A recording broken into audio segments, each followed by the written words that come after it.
और आप देख रहे हैं CCN मंडला।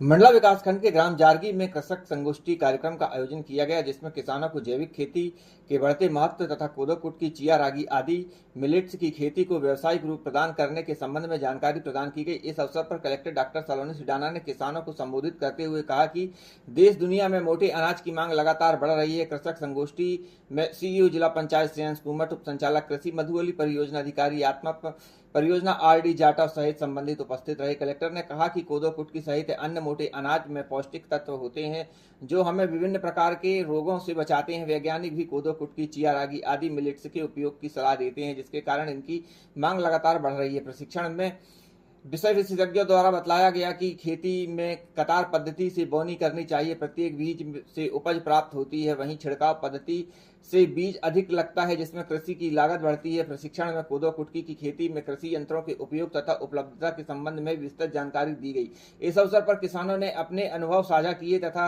अपनी शंकाओं के संबंध में समाधान भी प्राप्त किया। प्रशिक्षण में किसानों ने बताया कि कोदो कुटकी, रागी आदि मोटे अनाज की खेती में रासायनिक खाद की आवश्यकता नहीं है, कम पानी में फसल हो जाती है। जैविक खाद का उपयोग कर मिट्टी में उर्वरा शक्ति बढ़ाई जा सकती है और उत्पादन बढ़ाया जा सकता है। इन फसलों के लिए गोबर खाद, केचुआ खाद, जीवामृत का उपयोग किया जा सकता है, जो मिट्टी के उत्पादन क्षमता बढ़ाने में मददगार होते हैं। मंडला के रसैया दौना ग्राम की दलिया फैक्ट्री में अचानक आग लग गई, जिससे फैक्ट्री के अंदर व बाहर अफरा तफरी का माहौल बना। आग दलिया पोषण आहार को रखने वाले बारदानों में लगी।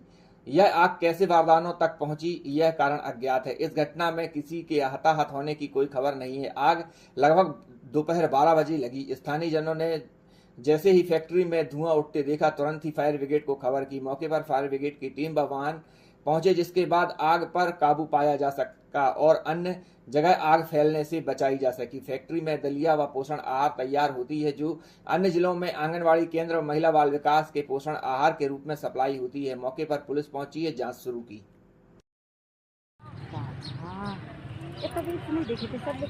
देख रहे थे पूरा मस्त उन बाजू वाले घर वाले ने भाग जाना चाहिए था।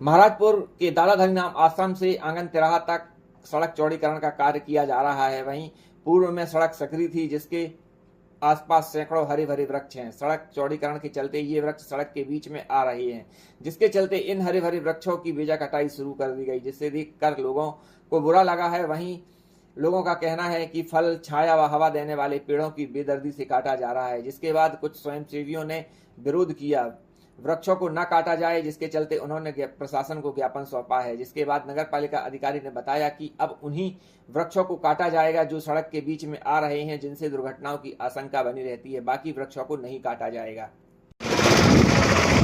इस समय हम हैं महाराजपुर सड़क के ऊपर। यह मेन रोड है और इसके चौड़ीकरण का कार्य चल रहा है। देखा जाए तो इस चौड़ीकरण के कार्य में जो बीच में जो पेड़ आ रहे थे, वो पेड़ आप देखिए उनकी कटाई हुई है और बहुत बुरे तरीके से इन वृक्षों को काटा गया है, जिसके चलते यहाँ पे सैकड़ों ऐसे वृक्ष हैं जिनकी यह कटाई अभी और बाकी रह गई है।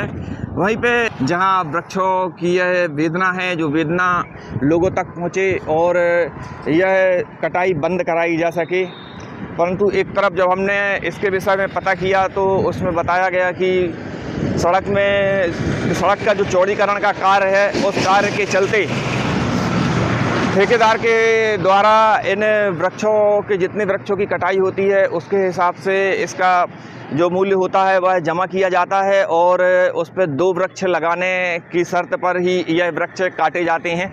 लेकिन ऐसा हुआ या नहीं हुआ यह तो हमें नहीं मालूम है, लेकिन हम आपको बता रहे हैं कि इन वृक्षों की यह कटाई हुई है, क्योंकि एक वृक्ष को बड़ा होने में सालों साल लग जाते हैं और कुछ ही घंटे में इन वृक्षों को काट दिया जाता है। सड़क चौड़ीकरण के नाम पर इन वृक्षों को काटा गया और उनके जो ठूंठ अभी हमें दिख रहे हैं वह यहाँ हैं, और अभी और भी ऐसे वृक्ष हैं जो खड़े हुए हैं, जो हरे भरे वृक्ष हैं। ये वृक्ष की कटाई भी होना अभी बाकी है। ये देख रहे हैं हम कि यह सड़क चौड़ीकरण के नाम पर यह काम भी चल रहा है, और इस कार्य के चलते इस सड़क का जो कटाई है वृक्षों की, वह वृक्षों की कटाई भी हुई है। लेकिन अभी वर्तमान में जब समाज सेवियों ने इस पे आवाज़ उठाई तो यह आवाज़ के चलते अभी ये वृक्षों की कटाई बंद कर दी गई है। अभी हम देख रहे हैं कि इसके किनारे बहुत से आम के ऐसे हरे भरे पेड़ हैं जो कि छाया देते हैं, और यहाँ एक सुकून मिलता है। इस भरी प्रचंड गर्मी में लोगों को इस छाया में एक सुकून की सांसें मिलती हैं, जिसके चलते इन वृक्षों का काटा जाना बिल्कुल नहीं होना चाहिए। लेकिन क्या बताएं कि इस वृक्षों का जो कटाई है वह कटाई निरंतर अब कहो आगे जारी हो, क्योंकि अभी तो यह कटाई बंद कर दी गई है। लेकिन हम लोगों से यही गुजारिश करते हैं और उनसे यही अपील करते हैं कि जो हरे भरे वृक्ष हैं वे वृक्ष को ना काटें, जिससे कि ये हरे भरे वृक्षों के काटने से जो प्राकृतिक का संतुलन होता है वह संतुलन भी बिगड़ता है। और अभी हम देख रहे हैं कि यह प्रचंड गर्मी में जो कुछ सांसें देते हैं, जो कुछ सुकून मिलता है, जो छाया मिलती है और जो लोगों को सांसें मिलती हैं, वह इन वृक्षों के कारण ही मुमकिन होता है। और अभी हमने इसका एक उदाहरण कोविड के समय भी हमने देख लिया है कि कोविड के समय एक एक सांस के लिए लोग करोड़ों रुपए लगाने को तैयार थे, लेकिन उन्हें एक सांस भी नहीं मिल पाई थी। तो हम लोगों से यही गुजारिश करेंगे कि आप वृक्ष लगाएं, और इन वृक्षों की कटाई अगर कोई करता है तो आप रोकें उसके लिए, और आप स्वयं भी वृक्ष लगाएं, पौधारोपण करें, जिससे कि एक समय में ये वृक्ष तैयार हों और प्रकृति का जो संतुलन है वह संतुलन बनाया जा सके। मैं मनीष तिवारी, मंडला के लिए। रोड चौड़ीकरण की जा रही है और हरे भरे वृक्षों को काटा जा रहा है, सर उस पर क्या कहेंगे आप? महाराष्ट्र में जो रोड का चौड़ीकरण का कार्य किया जा रहा है उसमें अभी बीच में भी चर्चा हुई थी, निरीक्षण किया गया। उसमें जो रोड के बीच में ही अगर कोई पौधा पेड़ आ रहा है तो उसको ही काटा जाएगा, बाकी के रोड के किनारे के जो पेड़ हैं उसको सबको छोड़ दिया जा रहा है। शहर नगर ग्रामों में शांति व्यवस्था बनाने, अपराधियों में पुलिस के प्रति खौफ डर की भावना व आम जन के साथ पुलिस व जनता के बीच मित्रवत भाव बनाने के लिए, इसी विश्वास की भावना को बनाने के चलते जिले के समस्त थाना क्षेत्र चौकियों क्षेत्र में अधिक से अधिक पुलिस बल के साथ शहर व कस्बों के व्यस्ततम मार्ग व संवेदनशील क्षेत्रों में पुलिस का पैदल मार्च व फ्लैग मार्च निकाला गया है। फ्लैग मार्च का आयोजन मंडला में भी हुआ, जो मंडला शहर के प्रमुख चौराहों, प्रमुख मार्गों से होते हुए कोतवाली पहुंचा।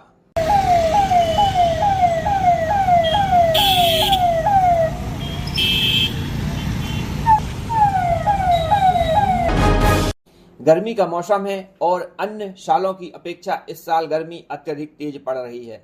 दोपहर 12 बजे के लगभग तापमान 42 डिग्री के पार चला जाता है।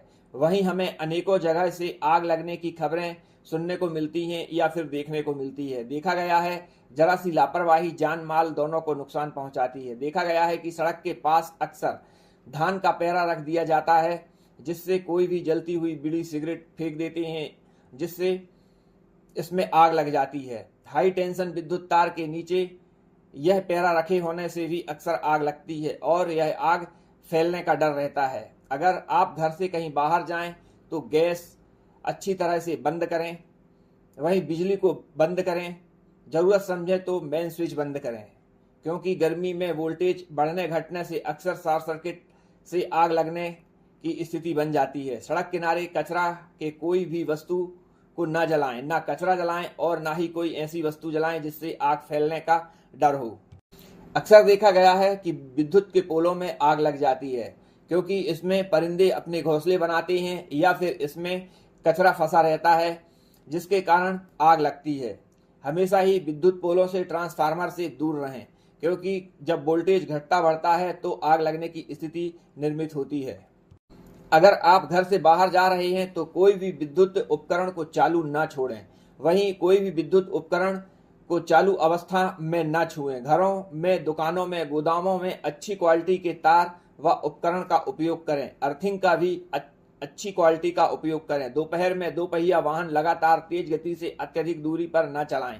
कोई भी सवारी वाहन में ज्वलनशील पदार्थ न रखें, ना गैस की टंकी का परिवहन करें। घरों में कचरा, पेपर, थर्माकोल, ज्वलनशील पदार्थ को एक जगह भंडारण करके न रखें। सूखे कचरे में पानी का छिड़काव करें। पेट्रोल डीजल लेते समय फोन पर बात न करें। जरा सी सावधानी आपको जान माल की हानि से बचा सकती है। सावधान रहें, सुरक्षित रहें। नमस्कार। गर्मी तेज पड़ रही है। दोपहर 12 बजे के बाद पारा 42-43 डिग्री के पार चला जाता है। वहीं अनेकों जगह आगजनी की घटनाएं देखने को व सुनने को मिल रही हैं। देखा गया है कि जरा सी लापरवाही जान माल दोनों को नुकसान पहुंचा रही है। सड़क के पास अक्सर लोग आग लगा देते हैं। ग्रामीण क्षेत्रों में देखा गया है, खेतों के आसपास देखा गया है कि धान के पैरा को रख दिया जाता है, जिसमें हमेशा ही आग लगती है। ऐसा ना करें। धान के गट्ठों को, पैरों को हमेशा सुरक्षित स्थान पर रखें, सड़क के किनारे ना रखें, क्योंकि वाहनों का आना जाना लगा रहता है। इससे घटना घट सकती है।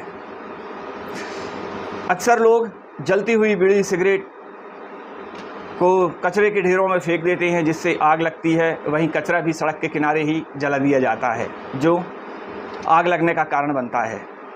अक्सर हाई टेंशन विद्युत तार के नीचे कचरा रहने से, धान के पैरा रहने से या ऐसी वस्तु रहने से जिससे आग लग सकती है, हमेशा ही आग की स्थिति निर्मित होती है। ऐसा ना करें। कचरा हो या धान के पैरा हो, उन्हें हाई टेंशन तार के नीचे ना रखें और ना ही सड़क के किनारे रखें।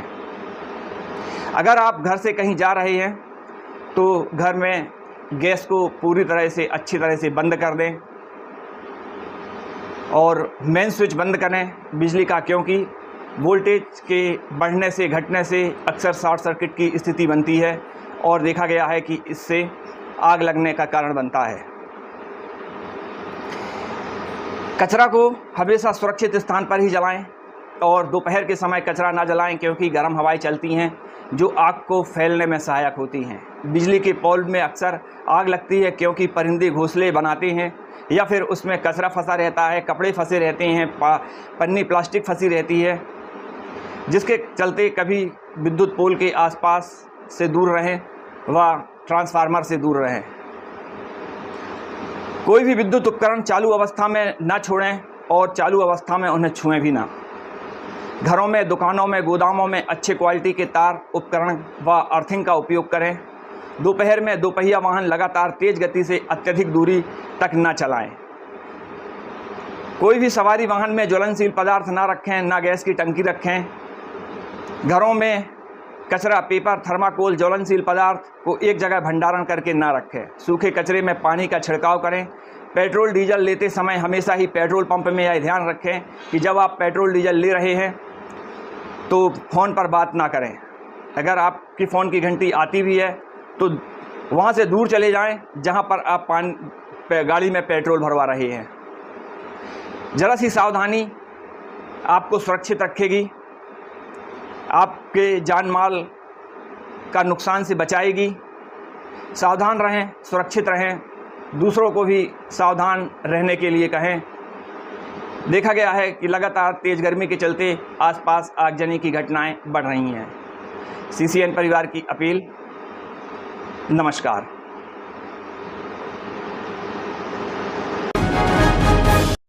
निवास पुलिस के द्वारा मोटरसाइकिल में शराब का परिवहन करते हुए 2 आरोपियों को पकड़ा, जिनके पास से 53.460 लीटर, जिसकी कीमत 40,095 रुपए बताई गई है, और शराब का परिवहन करते पकड़ा गया है।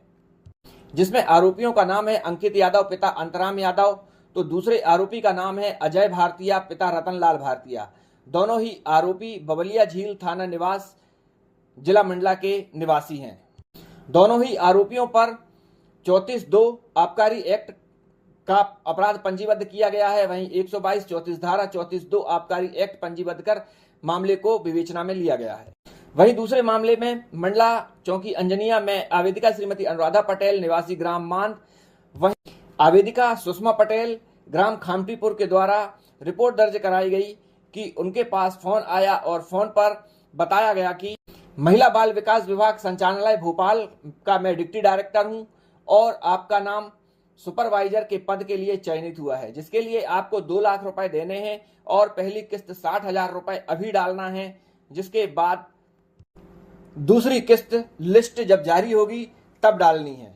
बताया गया कि कार्यालय का भृत्य बाबू सोमनाथ चौधरी के खाते में यह पैसा डालना है, जिससे वे झांसे में आ गईं और उन्होंने रकम ट्रांसफर कर दी। पुलिस के द्वारा आवेदिका के आवेदन पर आरोपियों के विरुद्ध धारा 419, 420 भारतीय दंड विधान का पाए जाने पर अपराध पंजीबद्ध कर विवेचना में लिया गया। वही विवेचना के दौरान मुखबिर व साइबर सेल के माध्यम से आरोपी सोमनाथ चौधरी को ग्राम चंगेरी, जिला अनूपपुर में होने की जानकारी मिलने पर पुलिस टीम द्वारा अनूपपुर भेजी गई और आरोपी को हिरासत में लेकर पूछताछ करने पर अन्य 2 आरोपियों के साथ मिलकर प्लान बनाकर आंगनवाड़ी कार्यकर्ताओं को सुपरवाइजर के पद पर पदोन्नति देने की बात कर मोबाइल पर फोन करके पैसा डलवाकर पैसा हड़पना पाया गया है। पिछले 4-5 माह में आरोपियों के खाते में 7-8 लाख रुपए का ट्रांजैक्शन हुआ है, जिसका संबंध अन्य जिलों से भी है व इनके शिकायतें अन्य जिलों से भी की गई हैं। जहां जहां आरोपियों के खातों में ट्रांजैक्शन हुआ है, उन जिलों में थानों में चौकियों में जानकारी प्रेषित की जा रही है। 4-5 माह में आरोपियों के खाते से 7-8 लाख रुपए का ट्रांजैक्शन हुआ। मामले में फरार 2 अन्य आरोपियों की तलाश पुलिस द्वारा की जा रही है। फरार आरोपियों में एक महेंद्र तिवारी यूट्यूब का छत्तीसगढ़ी गानों का कलाकार बताया गया है। इस प्रकार के गंभीर प्रवृत्ति के अपराध करने वालों के गैंग को साइबर सेल के सहयोग से काफी प्रयासों के बाद गिरफ्तार करने में सफलता मिली है। महाराजपुर थाना के द्वारा लापरवाह वाहन चालकों के खिलाफ चालानी कार्रवाई की गई, जिसमें कार सीट बेल्ट, 2 पहिया वाहन चालकों के हेलमेट व समस्त वाहनों के दस्तावेज, लाइसेंस, नंबर प्लेट की जांच की गई है और लापरवाह वाहन चालकों के खिलाफ चालानी कार्रवाई की गई है।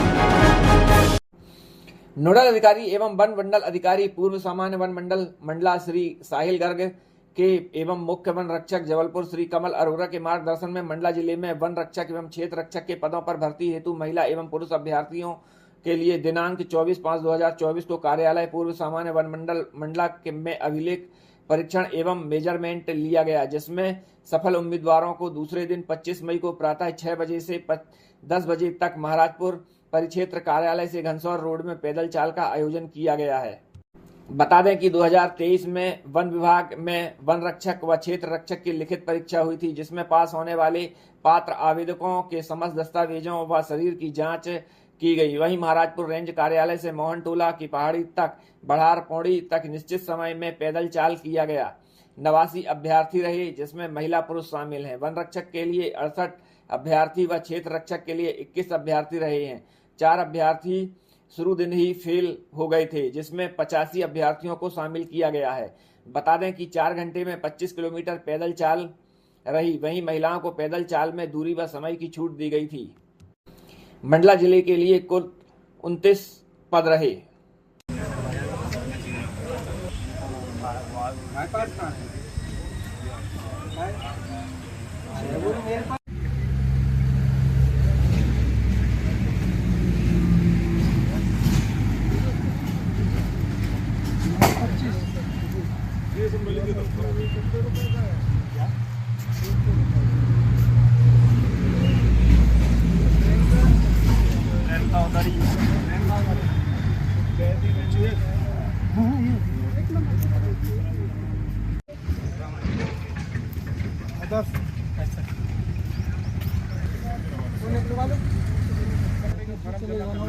खाने के लिए आपको फार्म भेजे थे वहाँ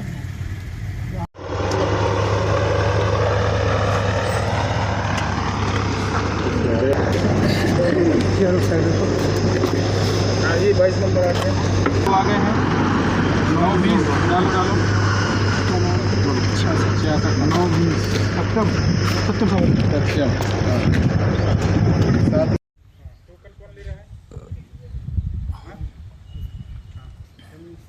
चलो भाई, बधाई हो। 8 इक्यावन में आप पहुंच गए हैं, आप ये 10 का बधाई हो। हाँ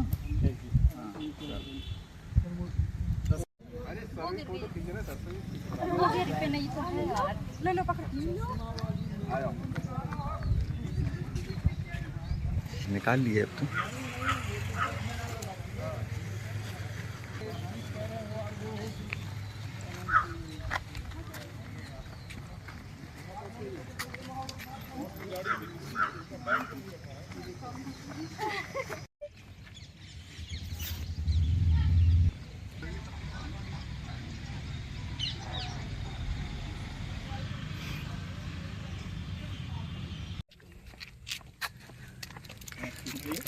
खत्म है ये पीछे जो आ रहा है। हो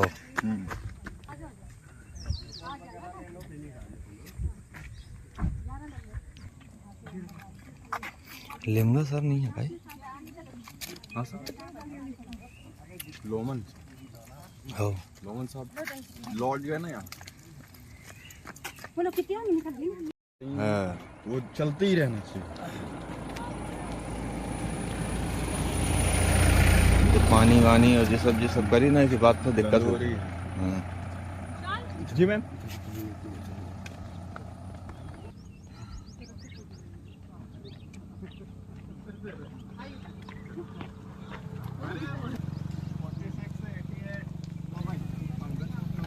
अरे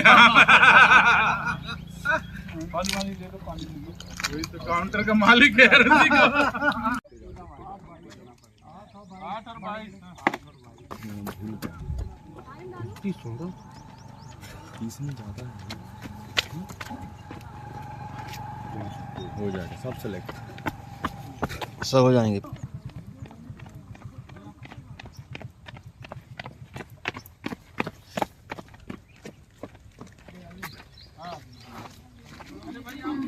आपके आदमी को डिस्क्वालीफाई कर देंगे, पीछे चलने की जरूरत नहीं है, ठीक है ना। 50 और चल रहे हैं, आप बिल्कुल आगे नहीं जाएंगे। हाँ तुम अपने टोकन में डालो, बाकी में डालो, टोकन में डालो, जल्दी डालो ना पानी, कहीं आराम से डाल दो, आराम से अपना शुरू करो। चलो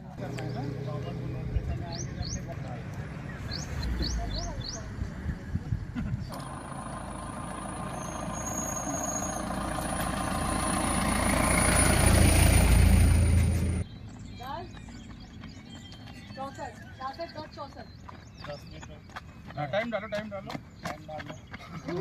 यहाँ देना है, पानी ले लो, ग्लूकोज ले लो, जब तक हो रहा है तब तक ले लो। यहाँ से ले लो पानी ग्लूकोज। ये 80 नंबर निकालो, 80 नंबर। हाँ 21 31 40 39।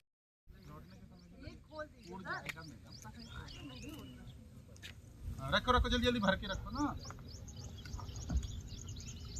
इतना तो खोलो, ये पूरे मुंह खोल दिया।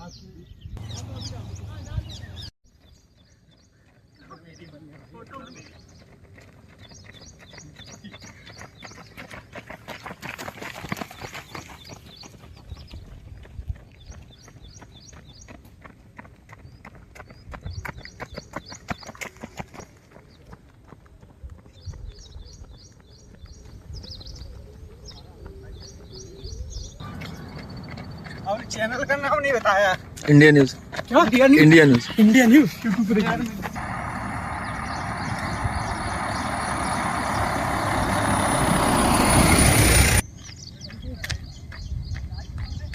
लेकिन अपन ठीक चल रहे हैं।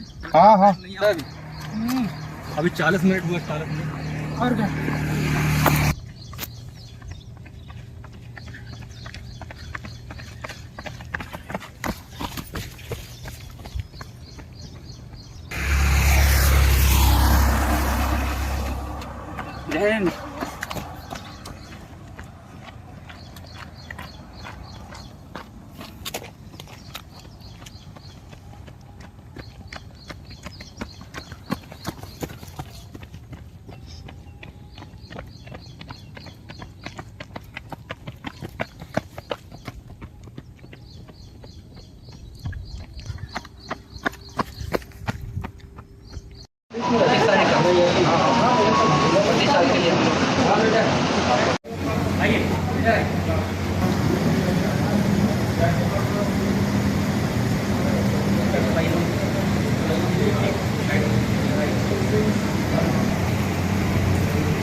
ये होमगार्ड से हो? जी सर।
क्या नाम है आपका? विपिन साहू। कहाँ से आए आप? होशंगाबाद से। ये किस चीज़ की भर्ती है? ये सर वन रक्षक की भर्ती है। फॉरेस्ट गार्ड का पेपर हुआ था पिछले साल 2022-23 की भर्ती है। तो इसमें मेरा सिलेक्शन हुआ है। मैं संविदा पर इसमें हूँ अभी सर्विस में, तो उसके इस पर मेरा चयन हुआ इसमें। चयन हो गया है? जी हाँ। तो मैं क्वालिफाइड हुआ था, तो वहाँ से आज डॉक्यूमेंट वेरिफिकेशन है इसका, तो उसमें भी आज मैं पात्र घोषित हो गया हूँ। अब आगे का कल फिजिकल है इसका, तो 25 किलोमीटर पैदल चाल चलेंगे वो 4 घंटे में। तो उसके लिए हम लोगों को सुबह बुलाया 6 बजे मॉर्निंग में, तो 6 से 10 तक हमारा फिजिकल रहेगा। आज क्या हुआ? आज डॉक्यूमेंट का वेरिफिकेशन था। क्या नाम है आपका? या किस चीज़ की भर्ती है? पूरी जानकारी। मेरा नाम शुभम मंसूरिया है। ये वन रक्षक की भर्ती है, जिसमें हमें डॉक्यूमेंट वेरिफिकेशन के लिए बुलाया गया है आज।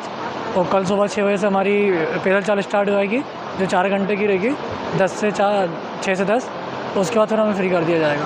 कहाँ से आए हैं? मैं नर्मदापुरम से आया हूँ, तो मुझे मंडला में लाया चला रिजल्ट में। क्या नाम है आपका? कहाँ से आए हैं और क्या प्रक्रिया है? मेरा नाम शिव किशोर शर्मा है। मैं ग्वालियर से आया हूँ और यहाँ पर जो वन रक्षक के लिए जो भर्ती के लिए जो फिजिकल चल रहा है उसके लिए आया हूँ सर। अभी क्या क्या हुआ? अभी सर डॉक्यूमेंट वेरिफिकेशन हो चुका है और शारीरिक माप तौल भी हो चुकी है, और बाकी सब कल होगा। जो भी पैदल दौड़ है वो सब। परीक्षा कब हुई थी सर? इसकी परीक्षा सर यही कुछ 8-10 महीने पहले हुई थी।